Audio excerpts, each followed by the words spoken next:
Welcome to Art Ed Radio, the podcast for art teachers. This show is produced by the Art of Education, and I'm your host, Tim Bogatz.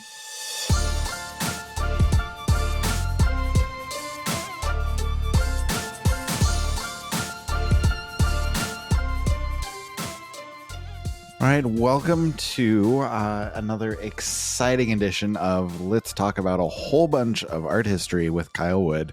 Kyle, welcome back to the show. How are you? I'm doing well. Thank you very much for having me. Yeah, well, thanks for coming back on. You know, every couple months we got to touch base, share, a little bit about some favorite artists that we love, and just introduce people hopefully to some new artists, some new ideas. And so today we're going to dive into a few famous artists and a few artists that are maybe lesser known that you can teach alongside of them. So we don't have all of our focus on Picasso and Matisse and Dali, who are all great, but there's so much more out there. So we're going to dive into all of that today.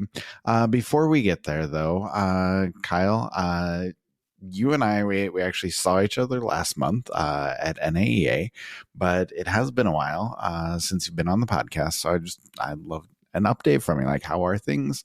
Anything new and exciting in your classroom or outside of the classroom that you've been up to lately? So you know me, I am a workaholic. So True. There's been a lot.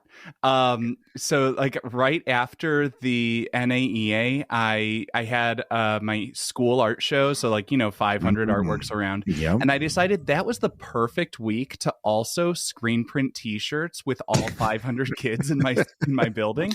That is a choice. It was a choice, maybe not a great one, but I feel much better this week than I did last. And if that weren't enough going on, I am super excited to announce I'm actually launching a new podcast at the end of the month. Okay. So the only people outside of my network who know about this are my children and now you. And now a few thousand people that listen to this episode. Yes. For a while now, I have been researching and writing on a number of different topics because I am a nerd about more than just art history. So starting on Monday, April 28th, there's going to be a new podcast out there called Fun Facts Daily. It is what it sounds like. It is a daily podcast focused just on positive stuff, like just good stuff. I've got like a word of the day, fact or fake, like kind of, get your brain going.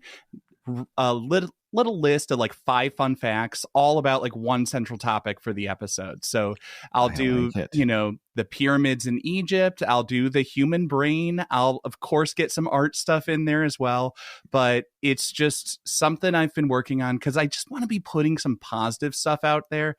And I want to be able to nerd out on more than just art history. So all right, broadening the horizons. I like it. I'm intrigued. So yeah, we'll definitely check that out. Are these going to be long episodes? They can't be that long if you're going to do it every day, right? No, it's just like 10 to 15 minute range. Just a quick hit of some stuff that is just good to know about. Not necessarily like you need to know, but just fun to know about, just some little things. Fun to know. Okay, cool. Yeah. We'll definitely check that out. So I like that. I also wanted to touch base with you on the Arts Madness tournament because last couple years, we've had you on to talk about Arts Madness. That didn't happen this year. I followed it, but for people who would like an update, can you give us, I guess, first of all, an explanation of what Arts Madness is, what they missed out on last month, and can you tell us what happened this year?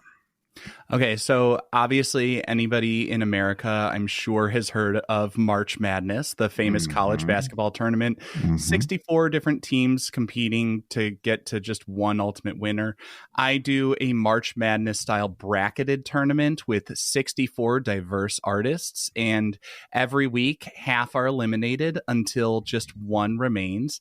This year I did it a little bit differently. So like last year I did it, almost all of them were from the AP Art History curriculum. Okay. This year I did one bracket, was 32 AP Art History pieces, and then I had another 32 that were like sort of fan favorites. I like to think of it as my like Okay. salon des refusés.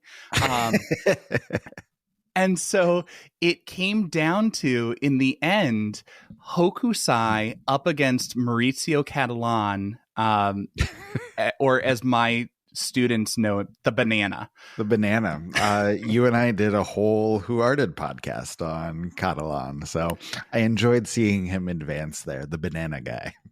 Yeah, I mean, you must have been pretty persuasive because he made it decisively to the final round. But spoiler alert for anyone who wanted to do this, Hokusai came out on top. And this was actually, I think, the second year in a row Hokusai came out on top. So I think I'm going to have to take him out next year. Just I was going to say, like, two-time champion, you need to let somebody else in there at this point. So, yeah. Yeah, I did this. I actually did the same thing. Kusama was a repeat winner a few years back as well. Okay. So definitely see some trends start to pop up. That's interesting. I like it. So cool. Let's talk about some art here. So like I said at the beginning of the episode, we're going to talk a little bit about some famous artists that we like to teach, but also some lesser known artists that we can teach alongside those famous artists. So I guess I'd like to start with Jackson Pollock. Everybody knows Jackson Pollock. Everybody knows his giant drip paintings, his abstract expressionism, his action painting, everything that goes along with that. There are a lot of other artists that are kind of in those similar styles, similar fields that we can share. And we're going to try not to talk too long about any of these. But you had one artist for sure that you really wanted to talk about alongside Pollock. So, Kyle, do you want to start us off on this one? Okay, so whenever I talk about Pollock and abstract expressionism, I cannot not talk about Janet Sobel.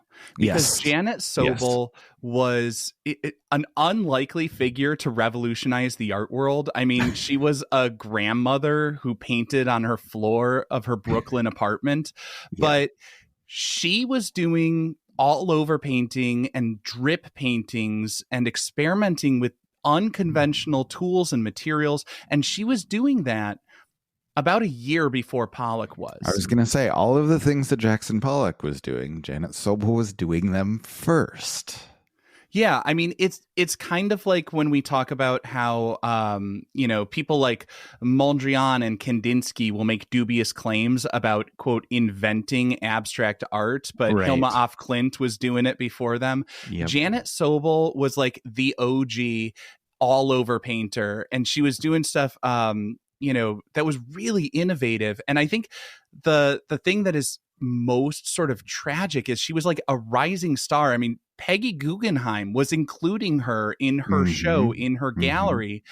But then Sobel moved to New Jersey, and just like being out of that central loop of like the New York art scene, she just fell off the radar. And, her work is still at MoMA. I mean, it's not like I'm not shedding tears for Janet Sobel, but she's not as big a name as I think she deserved to be.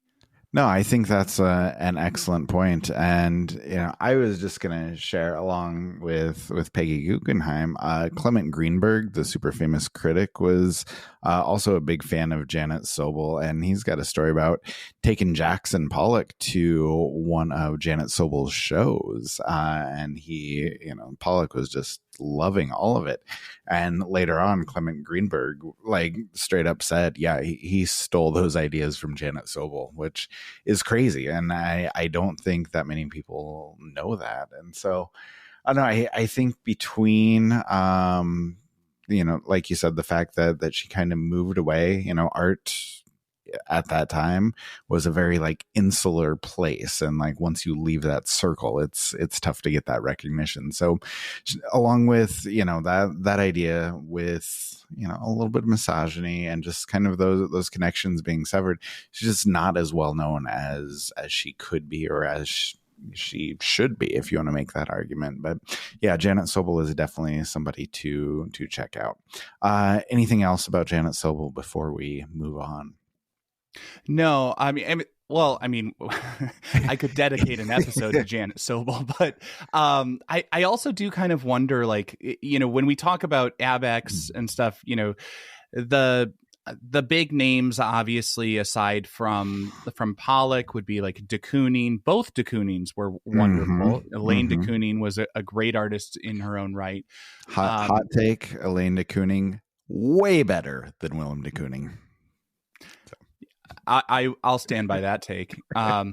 So like they're both I mean, they're both good artists. They both have their merits, but yeah, I'd probably go with Elaine over Willem. But you know, some other artists to put into that mix. I have long been such a big fan of Helen Frankenthaler. Yes. I like that she came up with a different variation that's more soothing, more like it's a different vibe to it than the standard like drip frenzy that we tend to associate with ABEX. There's like that color field connection, and there's just wonderful stories. Like I don't, it always feels a little bit dubious, but there is this story that like she would pour her mother's nail polish down the drain on the bathroom sink to watch the colors flow and pool and mix as a child. And I don't know. I don't know how factual it is, but it's a delightful story.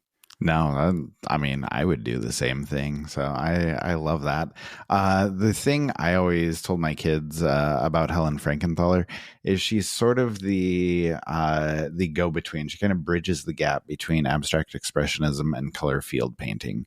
And so if you think of Jackson Pollock on one side and Mark Rothko on the other, Helen Frankenthaler is like right in the middle of those two. And that's, I don't know, for me, just kind of the easiest way to explain her work. And I think it's, I don't know. I love her stuff, so I'm a big fan as well. Yeah. Okay. No, I was gonna move on. Do you have anything else you want to say about Helen Frankenthaler? No, like I said, you could fill an episode with it, but Frankenthaler is a name worth checking out if you're doing that. You know, get those diverse perspectives. Much like, you know, do we want to talk about Krasner in here? I was also going to say we need to talk about Lee Krasner. So what do you want to say about her? Well, part of what I like about Lee Krasner is, again, it was a different take on it. For those who don't know, Lee Krasner was actually married to Jackson Pollock. I was going to say, we should establish that, yeah, she was married to Jackson Pollock. But while he was off stumbling around the barn working on his massive pieces, she was doing these smaller scale, much more thoughtful and deliberate, still ABEX constructions. And yes. And again, I think it's really helpful to see the different viewpoints of artists and the different ways that these movements could be carried out. And it is a totally different way of working. I would say her stuff is more thoughtful than Pollock. She works smaller for sure, but she really does, I don't know, a lot of those similar techniques. You know, she's got the dabs and the drips, but there's also a lot of letters and numbers and symbols in there. And she's got this whole Little Images series. I think I wrote like a 30-page paper on that series when I was in college. But there's so much meaning and so much thought put into what she does. And there's a lot to explore there. So I would encourage everybody to check that out. So yeah, if you're teaching about Jackson Pollock, also take a look at Janet Sobel and Helen Frankenthaler and Lee Krasner. So, all right, Kyle, where would you like to go next? Which famous artist should we talk about next? Let's tackle Picasso, because he's one that I feel like you gotta show, but I also every time I show him, I'm a little, ugh, you know, just because there's so many stories of Picasso that they're not great, you No, know? no, he is a terrible person. And I don't know, I always talk about my dislike of Picasso, yeah, and his artwork. You know, it's famous for making 30,000 artworks, and I like to tell people I like about 4 of them. Just I'm not a fan, but like you Guernica said, is good, you know? that is one of the 4.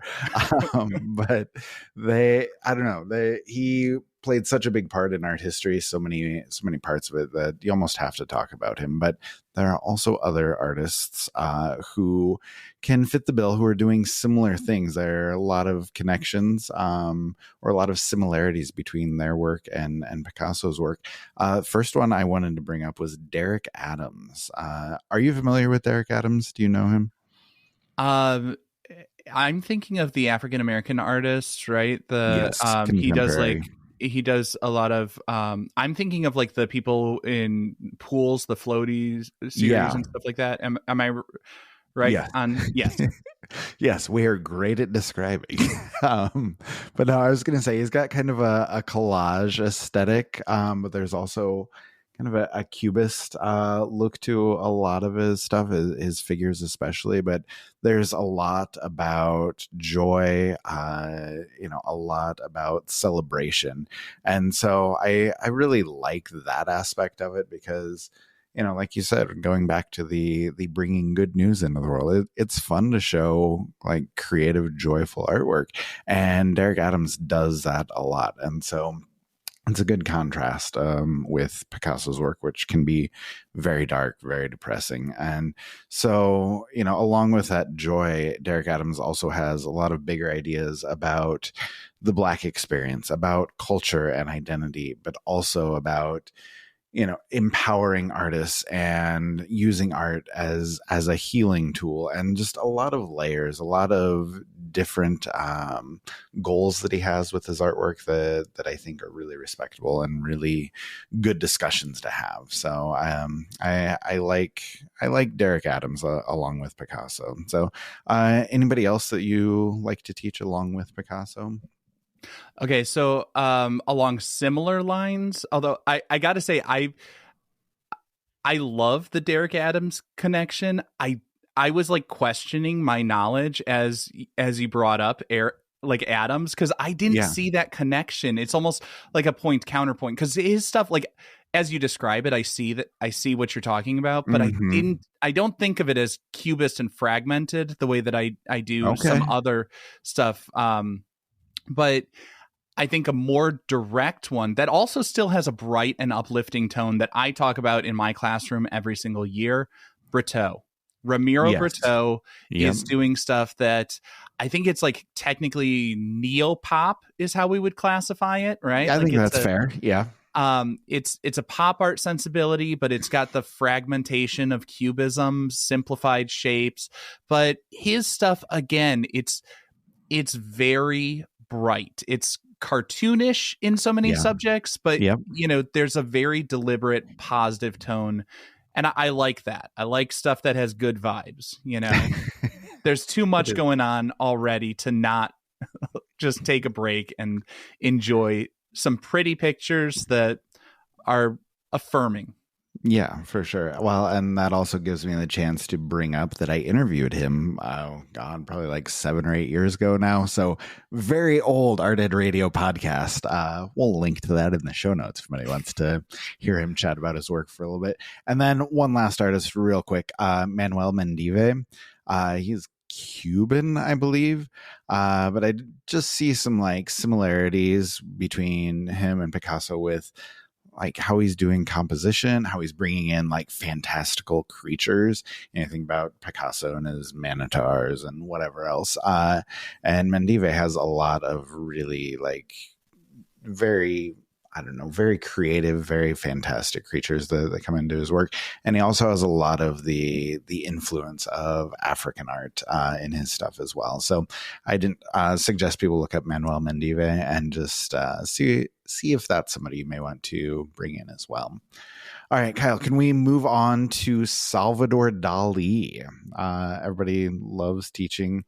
Well, maybe not everybody loves teaching. Most teachers I know love teaching Dali, but there are other artists that can go along with him. So any suggestions that come to mind when we talk about Dali? Well, okay, so I'm going to be honest. I'm not a huge surrealist, but Okay. there are plenty of other artists who are doing interesting stuff along those lines. I personally, I'm a big fan of Mata. When I was in college, Roberto Mata, I went to the Art Institute of Chicago, and one of my absolute favorite paintings in that collection is Roberto Mata's Earth is a Man. The layering, the sort of it's surreal, but it's abstract, and it feels, like it's part color field, part like I don't even know how to describe it. It's like it's like that Juan Miro type of abstracted surrealism vibe that I'm a huge fan of. Okay, I like it. I wanted to bring up two artists to go along with Dali. One is Remedios Varo. She is a great surrealist, incredible skill level. So if you're thinking about Dali with his tiny brushes and his details and his technical skill, like Varo can go step for step with him with everything that she does. She's also very interested in science, and so you'll see a lot of like scientific imagery and different things like that in her work, which I really love. Gives it a little bit of extra depth, which I think is really cool, but just very intricate stuff, a lot of symbolism, and just a lot of exploration of different scenes, different themes, different ideas, which I really like. And then I was also going to say Leonora Carrington. If you need a little bit of feminism to go with your surrealism, she's great. She's always depicting women as really powerful, really knowledgeable, a lot of like transformative, like transformation in her work as a theme. And she creates these just like otherworldly scenes. And I'm thinking back to like Garden of Earthly Delights type stuff with and just kind of the depth and the detail that goes with that. So Remedios Varo, Leonora Carrington, both great. Okay, now and Kyle, since you mentioned the Garden of Earthly Delights, I feel like any listeners who don't know and want to look it up, it's by Hieronymus Bosch. Yes, thank you. Sorry, I just assume, and I should not assume, because everybody. We're here to tell people names to look up for art history, exactly. So I just want to make sure we get it in there. No, hopefully everybody's making a list right now. Okay, so Kyle, I wanted to talk about Matisse, but first, you have added to my list. So this came as a surprise for me. I was like, who are we going to do next? And you have put down Duchamp, whom I love. One of my 3 or 4 favorite artists of all time. I love Duchamp. You have 2 artists to go along with Duchamp. I am not familiar with either. So can you please enlighten us? Okay, so I think we'll have to do a lightning round because I don't have strong feelings about Matisse and the artists that you have there. Yeah. But Marcel Duchamp, best known for obviously Fountain and the innovation with the ready-mades and all of that. But along the lines of like Janet Sobel, there's a lot of controversy surrounding Fountain, because as I'm sure you're familiar, it was submitted anonymously. It was signed R. Mutt. And the story goes that it was delivered by a woman. It could have been Duchamp in a female guise. It could have been a friend of his, or it could have been Baroness Elsa von Freytag Loringhoven, who was an artist's model and an artist herself, who was known to do stuff with found objects before Duchamp and his Fountain. So I love I it. always love to share that story when I'm talking about Duchamp and his innovations. And this other one, okay, so this one I discovered basically trying to meet a need in my classroom. Like, you know how we always talk about we want to be showing diverse artists to reflect our student population, Exactly. everything like that. So, where I'm teaching, I have a number of students of Indian ancestry, and I'm looking at different artists, trying to find stuff. And one that I came across who I found absolutely fascinating was Charuvi Agrawal. Now, she grew up in India, studied in Canada, if I recall correctly. She studied animation, but she's also done these amazing sculptures. The one I always show my students is 26,000 Bells of Hanuman. And I like this because when we talk about sculpting and repurposing with found objects and different materials, the choice of the bell, I think, was a brilliant choice because of the fact that, like, it doesn't just look cool. It adds this sonic element to it. I mean, like, hearing 26,000 bells go off as you approach this sculpture that looks like a Hindu deity. I mean, it's amazing. But then also, for those who aren't familiar, it is customary when you enter a Hindu temple to ring a bell, which helps to drive out other thoughts. It alerts the deity of your presence, and also the sound helps to sort of clear the mind. It pushes out the other side. So it's just like, it's all these different elements of culture brought together in a relatively simple symbol. But when you see it 3 stories high, I mean, it's amazing. Yeah, that sounds incredible. So, I really appreciate the fact that I'm trying to put together this whole list for everyone, and you at the same time are giving me more to look up and more to explore. So, thank you. I appreciate that. Excuse me. So let's do a Matisse lightning round. I have 4 other artists that I think work well along with Matisse, all doing collage, bright colors, a lot of times geometric things with lines, shapes, patterns of varying degrees. So Hilary Passis, fantastic. Beatriz Milhazes, Yinka Ilori, and if you shop at Target, Lisa Congdon. Like, I think her stuff works really well, and she's got a good vibe. So anyway, any of those 4 would go great with Henri Matisse. Kyle, anybody else that you want to talk about? Any other alternatives you want to give? I mean, I could be here all day adding to the list. I feel like, when we talk about Monet, we got to talk about Morisot and Cassatt. When we talk, we got to start to recognize, because I don't know how Morisot kind of fell off a little bit, because she was like the one impressionist who was also accepted by the French Salon. But there are so many different great artists out there to check out. And I mean, I'm not going to pretend we've given an exhaustive list. Oh, God, no. But hopefully some names we can start to consider. And if you're trying to find more diverse artists, check out the Arts Madness tournament, because we've got 64 right there for you. So just travel back in time, go listen to all of that. No, that's a good place to start. And like you said, we're never going to be able to do an exhaustive list, but hopefully this gives people the inspiration to start looking. I guess just a quick piece of advice as we wrap things up, beyond just listening to Arts Madness or checking out that, like, where can people find more about contemporary artists? Like, where would you suggest they start, or where do you find new artists personally? Like, what would you recommend for people who are wanting to explore more?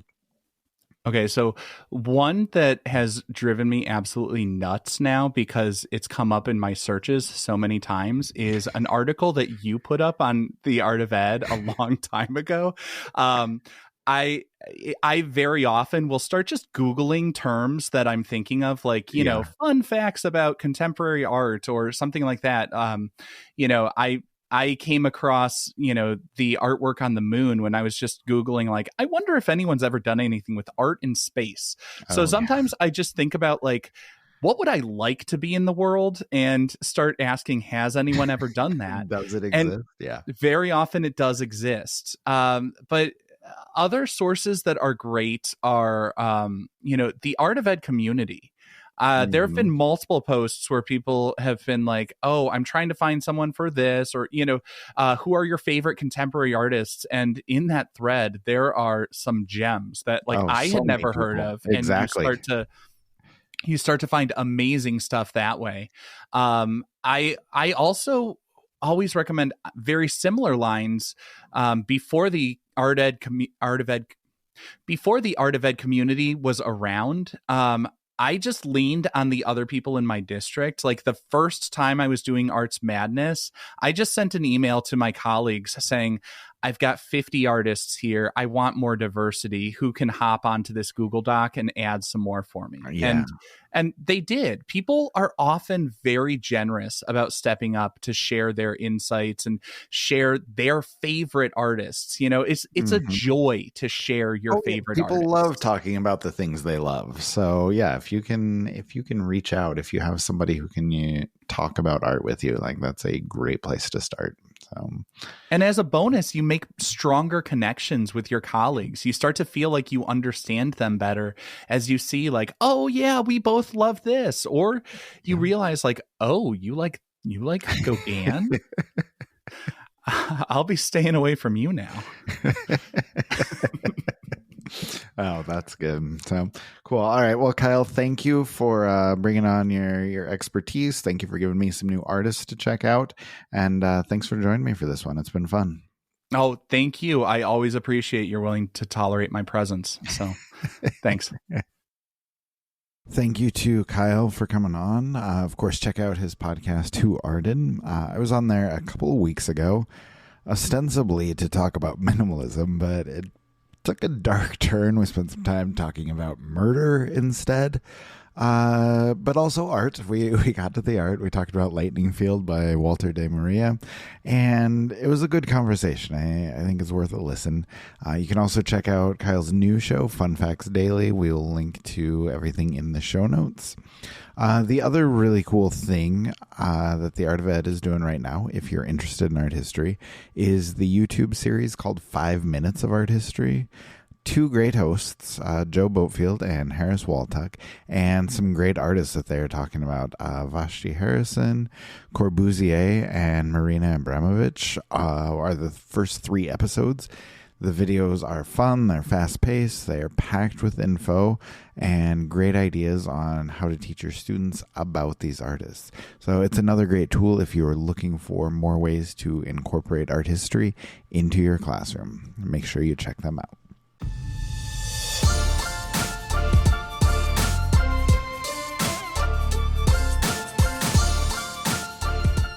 Art Ed Radio is produced by the Art of Education University with audio engineering from Michael Crocker. Please be sure to subscribe so we can join you again. And if you love the show, please jump over to Spotify or Apple Podcasts or wherever you listen and give us a 5-star rating, maybe even leave us a review. I will be back next week with the mailbag episode with Amanda. We will see you then.